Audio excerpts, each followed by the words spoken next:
از روی 6 نامیناسیون ادبیات کودکان و نوآوران و آثار شفاهی، ادبیات کلاسیکی تاجیک، ادبیات معاصر تاجیک، ادبیات جهان، ایجاد نظم و ایجاد نثر طول چند روز می شود که در پایتخت کشور شهر دوشنبه آزمون جمهوری فروغ صبح دانای کتاب است جریان دارد. آزمون مذکور سال ششم است که تحت سرپرستی پرزیدنت جمهوری تاجیکستان محترم امامعلی رحمان دایر می گردد. از اینجاست که شماره هواداران و آنهایی که خواهش اشتراک در این آزمون را دارند همه سال زیاد می گردد. از میان 574 داوطلب دور چهارم آزمون جمهوری فروغ صبح دانای کتاب است پیدا و انتخاب نمودن بهترین ها کار آسان است و این مسئولیت را اعضای حکمان برداشت دارند. از اینجاست که اعضای حکمان در دایره طلبات های آزمون از روی پرینسیپ یگانه به اشتراکچیان بهاگذاری می نمایند.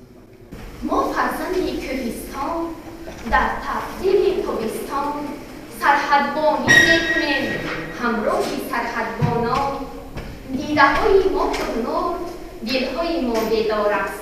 در کتابخانه ملی تاجیکستان با اشتراک 574 داوطلب دور چهارم آزمون جمهوری فروغ صبح دانای کتاب است در 5 تالار جریان دارد. به خاطر تامین پوره شفافیت، پیشگیری از حالت‌های بهاگذاری غیرمعیاری و خانه‌گرداندن درخواست اشتراکچیان، جریان دور نهایی آزمون پوره به نوار گرفته می شود. همچنین جریان آزمون را والدین، آموزگاران و خود اشتراکچیان امکان دارند که در تالارهای دیگر کتابخانه مستقیما تماشا نمایند. به نظر کارشناسان این هم یک امکان است که توازن را در بهاگذاری دانش و مهارت اشتراکچیان نگاه می‌دارد.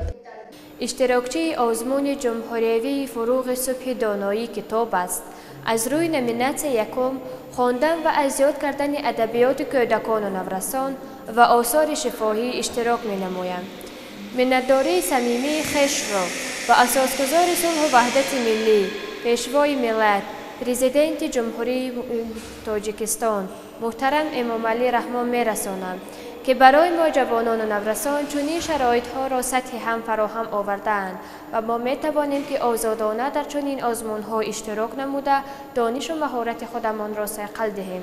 من طول 5 سال است که در این آزمون مذکور اشتراک می‌نمایم، اما راه افتاده نیستم. اعضای حکمان هم از دانش‌های خودم و همچنین از راه نامیناسیون نظامنامه آزمون جمهوری فروغ صبح دانایی سوال‌ها را پیشکش نمودند. سوال‌ها خیلی آسان بودند و با نظامنامه آزمون جمهوری فروغ صبح دانایی جوابگو بودم.